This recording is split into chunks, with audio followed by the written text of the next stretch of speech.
Ek wil u nooi om vanmôre u Bybel saam met my oop te maak by Romeine die 6de hoofstuk, Romeine 6. En ons gaan die hele hoofstuk vanoggend saam lees. Dis baie tipies van Paulus se skryfstyl dat hy soms vra en dan sommer die vraag ook antwoord. En as jy nou sy briewe goed ken en jy lees dit graag, dan sal jy weet, hy's lief ook om hy vra 'n vraag en dan sê hy nee, stellig nie. So hy wil eintlik 'n punt maak, dis hoekom hy dit so doen. Hy vra die vraag en dan kom hy met 'n baie besliste nee. So kom ons lees saam Romeine 6 van vers 1 af. Wat sal ons dan sê? Sal ons in die sonde bly dat die genade meer kan word? En dan die antwoord, nee, stellig nie. Ons wat die sonde afgesterf het, hoe kan ons nog daarin lewe? Of weet julle nie dat ons almal wat in Christus Jesus gedoop is, in sy dood gedoop is nie? Ons is dus saam met hom begrawe deur die doop in die dood, sodat net soos Christus uit die dode opgewek is deur die heerlikheid van die Vader, ons ook so in 'n nuwe lewe kan wandel. Want as ons met hom saam gegroei het deur die gelykvormigheid aan sy dood, sal ons dit tog ook wees deur die aan sy opstanding. Aangesien ons dit weet, dat ons oue mens saam gekruisig is, sodat die liggaam van die sonde tot niet gemaak sou word en ons nie meer die sonde sou dien nie. Want hy wat gesterf het, is geregverdig van die sonde. As ons dan saam met Christus gesterf het, glo ons dat ons ook saam met hom sal lewe, omdat ons weet dat Christus, nadat hy opgewek is uit die dode, nie meer sterf nie. Die dood heers oor hom nie meer nie. Want die dood wat hy gesterf het, het hy vir die sonde eens en vir altyd gesterwe, maar die lewe wat hy leef, leef hy vir God. So moet julle dan ook reken dat julle wel vir die sonde dood is, maar lewend is vir God in Christus Jesus, ons Here. Laat die sonde dan in julle sterflike liggaam nie heers dat julle aan sy begeerlikhede gehoorsaam sou wees nie.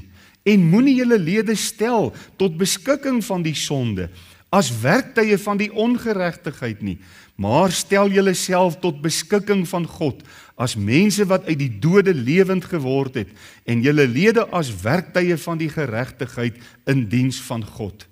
Want die sonde sal oor julle nie heers nie, want julle is nie onder die wet nie, maar onder die genade. Wat dan? Sal ons sonde doen, omdat ons nie onder die wet is nie, maar onder die genade? En hier is weer die antwoord, nee, stellig nie. Weet julle nie dat aan wie julle julleself as diensknegte tot beskikking stel om hom gehoorsaam te wees? Julle diensknegte is van hom aan wie julle gehoorsaam is nie? Of van die sonde tot die dood, of van die gehoorsaamheid tot geregtigheid. Maar ons dank God dat julle wel diensknegte van die sonde was, maar van harte gehoorsaam geword het aan die voorbeeld van die leer wat aan julle oorgelewer is. En vrygemaak van die sonde het julle diensbaar geword aan die geregtigheid. Ek spreek menslikerwys terwille van die swakheid van julle vlees, want net soos julle julle lede diensbaar gestel het aan die onreinheid en wetteloosheid om wetteloos te wees, so moet julle nou julle lede diensbaar stel aan die geregtigheid tot heiligmaking.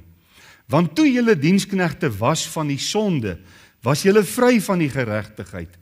Watter vrug dan het julle toegehaat van die dinge waaroor julle nou skaam? Want die uiteinde daarvan is die dood. Maar nou dat julle vrygemaak is van die sonde en diensbaar geword het aan God, het julle vrug tot heiligmaking en uiteindelik die ewige lewe. Want die loon van die sonde is die dood, maar die genadegawe van God is die ewige lewe in Christus Jesus ons Here. Ons lees saam tot daar uit die wonderlike, foutlose en onfeilbare woord van die Here. Ek wil u nooi dat ons die troon van die Here nader en dan bid ons saam asseblief.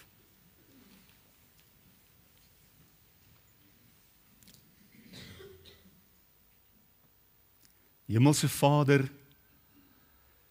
baie dankie dat ons vanmôre aan u die lof en die dank en die aanbidding van ons harte kan toebring. Dankie dat u in die hemel woon. Soos Paulus vir Timoteus skryf, 'n ontoeganklike lig. En dankie dat ons u kan ken en kan aanbid as die skepper van die ganse heelal. Die God wat elke planeet en elke ster en ook hierdie planeet waarop ons woon, die aardbol, so kunstig en so wonderlik geskep het. Dankie Here dat ons op hierdie planeet alles het wat ons nodig het om te kan lewe.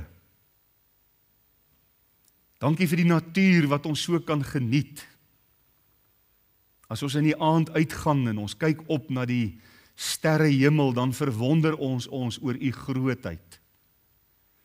Dan besef ons hoe u majesteit eintlik alles vervul. Ja Here, elke suurstof asemteug wat ons inasem, vervul ons lewens met lof teenoor u. En ons wil ook vanmôre baie dankie sê, Here, dat u in u alwysheid dit so beskik het dat elkeen van ons op 'n spesifieke dag gebore is. Dankie dat ons in ons moederskoot gevorm is, kunstig gevorm is. En dankie dat u elke een hier teenwoordig. Dit maak nie saak hoe jonk of hoe oud ons is. Dit maak nie saak wat se gebreke daar miskien in ons liggame is. Dat ons vanmôre kan weet, u het elke een lief. En u genade is vir elkeen van ons bedoel. Dankie dat u ons dra. En dat ons vanmôre kan weet, u is die een wat ons versorg. En Here, by die wete dat daardie dag toe ons gebore is, u aan ons elkeen by wyse van spreuke 'n uurglas oorhandig het en dit omgedraai het, met 'n afgemete stuk tyd daarin, wil ons vanmôre bid en vir u vra dat u ons sal help om ons dae so te tel, soos die psalmdigter sê, dat ons 'n wyse hart mag bekom. Ja, om die tyd uit te koop, omdat die dae waarin ons lewe so boos is. Ja, Here, dat ons nie tyd sal mors nie. Maar hierdie kosbare geskenk wat u aan ons gegee het, elke dag met groot wysheid sal benut en sal gebruik. En soos wat ons vanmôre in Romeine 6 gelees het, dat ons tyd so sal inrig, dat ons lewens daarvan sal spreek, dat ons kinders van God is, vrygemaak deur Jesus, losgekoop uit ons ydelle lewenswandel, wat deur die Vaders oorgelewer is, en dat ons vir u en vir geregtigheid sal lewe. Baie dankie vir hierdie gemeente. Dankie vir elke lidmaat. Elke lidmaat wat nie net op die boeke nie, maar ook aktief as lewende stene ons hier laat inmessel tot 'n geestelike huis, waardeur ons aan u wil offers bring met ons lewens, offers wat u welbehaaglik is. Baie dankie Here dat ons kan bid vir die vakansie wat voorlê. Ons wil vra dat u elke kind wat 'n bietjie vakansietyd gaan hê, ook in hierdie tyd sal seën, en dat hulle ook hulle welverdiende ruskansie sal kan benut. Ons wil ook bid en vra Here dat u vanaand se diens ryklik sal seën. Ons bid vir Dominee Woodford En terwyl hy vanaand oor die dood praat, 'n baie belangrike tema waarvan elkeen van ons deeglik kennis moet hê, vra ons dat U hom ook sal salf en sal seën in die aflewering van vanaand se boodskap. Ek wil ook bid, Here, dat U vir my sal onderneem daar waar ek optree in hierdie aand, en dat U ook daar 'n kosbare doel in mense se lewens sal bereik. Baie dankie dat ons hierdie week met al sy bedrywighede aan U kan opdra. Ek wil bid vir elke een by hulle werke, op universiteit, op skool, waar ons ook al mag bevind. Maak van ons daar ligdraers van die Here Jesus. Ons bid vir hulle wat die week verjaar, dat U met hulle op 'n besondere manier sal wees. En ook hulle wat krankhede in hulle liggame het en vir U nodig het. Ag Here, sal U in die groot genade U oor hulle ontferm en U hand van genesing uitstrek. Kom nou en kom praat met ons deur U woord, en ons vra dit in Jesus se wonderlike naam met danksegging. Amen.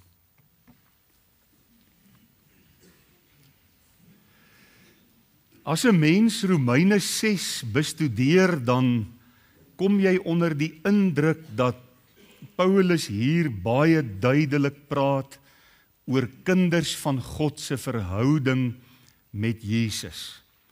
En dis dan ons tema vir môre, ons verhouding met ons Here Jesus, kinders van die Here se verhouding met hom. Nou ja, u kan sien dat die nagmaalstafel vir môre weer vir ons gedek is. En dit vul ons harte met 'n lewende verwagting om net nou aan te sit en saam die nagmaal te gebruik. En die Here het dan vir ons 2 sakramente gegee in die kerk. Die sakrament van die doop wat ons verlede week bedien het, wat 'n simbool is. Nou kom ons praat net bietjie oor die woordjie sakrament. Wat beteken hierdie baie groot woord? 'n Sakrament is 'n uiterlike teken van 'n innerlike geestelike werk wat die Here vir jou doen. En die doop is dan 'n sakrament van die reddende genade van God.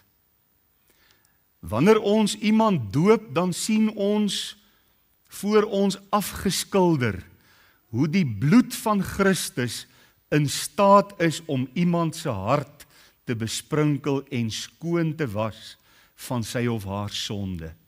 'n Simbool van die reddende genade van God. Die nagmaal is 'n sakrament, 'n simbool van die opbouende genade van God vir sy kinders. Hulle wat dan nou redding ontvang het, hulle wat gewas is deur die bloed van die lam, het deel aan Christus. En soos wat ons vanmôre daai stukkie brood eet en dit in ons liggame opgeneem word, en die slukkie druiwesap neem en dit in ons liggame opgeneem word, en dit dien tot opbouing van ons liggame, so as ons deel het aan Christus, deel aan sy liggaam, deel het aan sy bloed, dan bou hy ons op in ons allerheiligste geloof. Dis vir my 2 wonderlike sakramente. En die simboliek daarachter is net eenvoudig aangrypend. Nou, Romeine 6 is 'n baie kosbare hoofstuk. En in hierdie hoofstuk, as 'n mens dit in een enkele sin sou kon opsom, hierdie 23 verse, dan is dit 'n wonderlike beskrywing van die kind van God se eenwording met Christus deur sy dood en deur sy opstanding. Dis wat hier beskrywe word. Ons word een met Christus deur sy dood en deur sy opstanding. En dit lei ons in 'n radikale nuwe lewe in, wat ons in Christus het en wat ons in hom kan geniet. 'n Lewe wat voortvloei uit die feit dat ons saam met hom gesterf het en saam met hom opgestaan het in 'n nuwe lewe. Dis in een sinnetjie hoe 'n mens Romeine 6 sou kon opsom. En ons gaan vanmôre oorsigtelik stilstaan by die kern van hierdie pragtige hoofstuk. En as 'n mens Romeine 6 bestudeer, dan is daar 3 werkwoorde wat in die imperatief staan. Dis die modus van opdrag. En die eerste een is die woordjie weet. Die tweede een is die woordjie reken. Dis 'n rekenkundige term om 'n optelsommetjie te maak. Count, reken. En die derde is om te stel, om te gee, om oor te gee, om 'n oorgawe te maak. Stel. So, in die eerste plek is daar 2 dinge wat 'n kind van die Here, iemand wat gewas is in die bloed van die lam, moet weet. 2 dinge wat ons moet weet. En die eerste ding wat ons moet weet, is dat 'n kind van God is saam met Christus gekruisig. Nie fisies nie. Ons het nie iewers fisies aan 'n kruis gesterf nie, maar ons is saam met Christus gekruisig. Kom ons lees verse 1 tot 4 weer aandagtig en dan kyk u daar in vers 3 dat u die woordjie weet sal opmerk. Goed. Wat sal ons dan sê? Vra Paulus. Sal ons in die sonde bly? Sal ons heerlik soos varkies in modder bly rondploeter? Dis die vraag wat hy hier vra. Sal ons aanhou om sonde in aanhalingstekens te geniet? Want in jou ongeredde lewe geniet jy sonde. Dis vir jou lekker. Dis waarvoor jy lewe, vir daai sondige plesiere. My hart gaan so uit as ek kyk na mense wat die Here nie ken nie en jy sien hoe hulle toevlug neem in dronkenskap en dwelms en die genietinge, partytjies van hierdie lewe. En jy besef, hulle kan nie anders nie, want dis die toestand waarin hulle bevind. Maar Paulus vra die vraag, sal ons, kinders van God, sal ons in die sonde bly, dat die genade meer kan word? En dan antwoord hy dadelik sy vraag, met 'n baie besliste antwoord, en hy sê, nee, stellig nie, beslis nie, verseker nie. Ons wat die sonde afgesterf het, dis wat gebeur as jy gered word. Jy sterf die sonde af. Jy word weergebore, jy word nuut gemaak deur die Heilige Gees. Jy wil nie meer vir die sonde lewe nie. Hoe kan ons nog daarin aanhou lewe? Dis die bedoeling van daardie vers. En dan vers 3, of weet julle nie? Kan jy sien, hier's die eerste weet. Die eerste ding wat 'n kind van die Here moet weet. Weet julle nie dat ons almal wat in Christus Jesus gedoop is, in sy dood gedoop is nie. Ons is dus saam met hom begrawe deur die doop in die dood, sodat net soos Christus uit die dode opgewek is deur die heerlikheid van die Vader, ons ook so in 'n nuwe lewe kan wandel. 'n Mens wat nie God se genade verstaan nie, maak hom of haarself wys dat ons is nou maar sondaars. Ons kan nou maar nie anders nie. Ons moet nou maar in sonde lewe.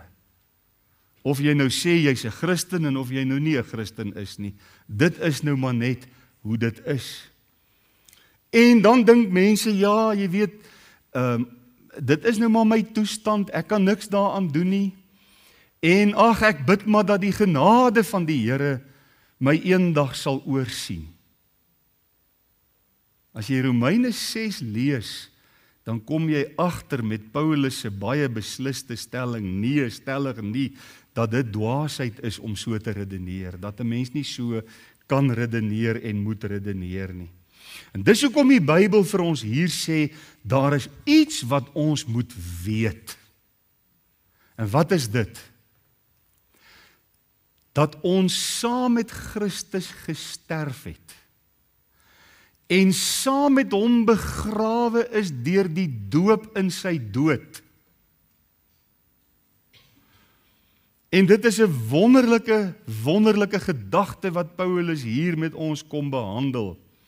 Daardie oomblik as die Here jou siel uit genade red en jy die wedergeboorte ontvang in jou hart, daardie oomblik sterf jy saam met Christus vir sonde.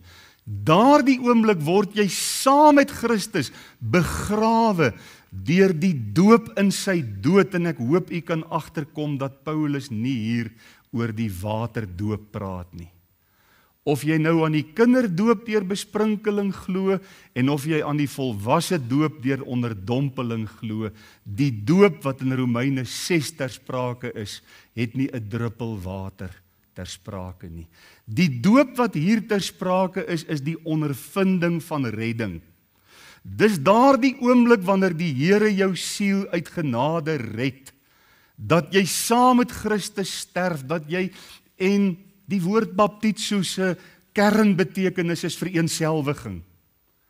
Dat daar 'n vereenselwiging plaasvind met die dood van Christus, die doop in sy dood. As 'n mens, kom ons veronderstel dat die waterdoop hier ter sprake is, het sy kinderdoop of volwasse doop, dis nie waaroor ek vanmôre wil praat nie, maar kom ons veronderstel dat die waterdoop hier ter sprake is. Weet jy wat? Dan sou die waterdoop saligmakende waarde hê, en dit het nie. Nie besprinkeling of onderdompeling, of kinderdoop of volwasse doop, het hoegenaamd saligmakende waarde nie. Dis net die bloed van Christus alleen wat 'n mens van jou sonde kan reinig. Niks anders nie. Is geen ander weg tot saligheid as deur die bloed van die Here Jesus nie. Ek is in my hart 100% oortuig dat die doop wat hier ter sprake is, daardie vereenselwiging met die Here Jesus is in sy dood en sy opstanding, die oomblik as hy jou uit genade red. Daar vind 'n vereenselwiging met sy dood plaas. Daardie dag as jy tot redding kom, dan sê jy inderwaarheid, dis ek wat hel toe moes gaan, dis ek wat die prys moes betaal, maar Christus het dit vir my gedoen. Onthou, die Here sê, hy vergewe, maar hy laat nooit ongestraf nie. Daarom het Christus my straf gedra, en as ek nou na die kruis toe kom, en ek vereenselwig my met die dood van die Here Jesus, dan weet ek dat ek saam met Christus gesterf het, in die ondervinding van redding. Saam met hom begrawe is, deur die doop in die dood. Die tweede ding wat ons moet weet, is dat ons ook saam met Christus opgewek is, in 'n nuwe lewe. Vers 4b, sodat net soos Christus uit die dode opgewek is deur die heerlikheid van die Vader, ons, dis kinders van die Here van wie hy praat, ook so in 'n nuwe lewe kan wandel. Want as ons met hom saam gegroei het deur die gelykvormigheid aan sy dood, dis wat gebeur wanneer jy gered word, dan sal ons dit tog ook wees deur die aan sy opstanding. So by jou redding gebeur daar inderwaarheid twee dinge met jou. Jy sterf geestelik saam met Christus vir die sonde, maar jy staan ook saam met hom op in 'n nuwe lewe. Daai vraag wat Paulus hier aan die begin vra, sal ons in die sonde bly, dat die genade meer kan word? So tipe genade is goedkoop genade. Dis nie die genade wat God deur sy seun Jesus vir ons het nie. Dis goedkoop genade. Dis 'n genade waar, ek besluit sommer ek wil 'n Christen wees en verder leef ek soos ek wil. God se genade, hoor hoe beskryf Dietrich Bonhoeffer ons om Jesus te volg. Deel sonde, maar genade kan wees nie. Maar dis bo alles met hom opgestaan. Dis die twee dinge lewe. Maar dan is daar ook twee dinge wat ons Paulus nou nog 'n tree vorentoe gee. Ons nie net by die gedagte van, o nee, okay, ek weet dit, ek maak. Ek het gesterwe. Gedagte sodat ek my lewe volmaak. Ons kan nie net uit ons eie uit, ek het saam met Christus gesterf. Nou moet dit is vir sonde. Ek moenie hy stem trek my nie meer nie. Ek reken dat ek, is dit nie mooi nie? Kyk, vir sonde in jou lewe nie. Dit is gesterf het. Daarom reken ek die hoogste sport te bereik. Jy sal ander mense vertrap om wat dit ook al mag wees nie, maar die verlewe. Ek reken nie net wees vir Christus. Reken dat ons vir die Here leef. Ons maak, ek dink baie keer daaraan, en as 'n mens sê ek het my lewe vir die Here gegee, staan wat ek probeer bedoel, ek probeer nie dit te neem. Maar wanneer die Here te slag en te verwoes, daar in die toestand van sonde lewe, gee met ander woorde jou lewe, ons moenie 'n oorgawe aan sonde maak nie. Kyk wat sou wees nie. Gehoorsaam sou wees nie. In vers 13 die eerste deel, en as die Here 'n mens red, seker wees dat versoekings met nuwe ywer laat struikel. Want hy wil hê jy moet, is dit waar hoor?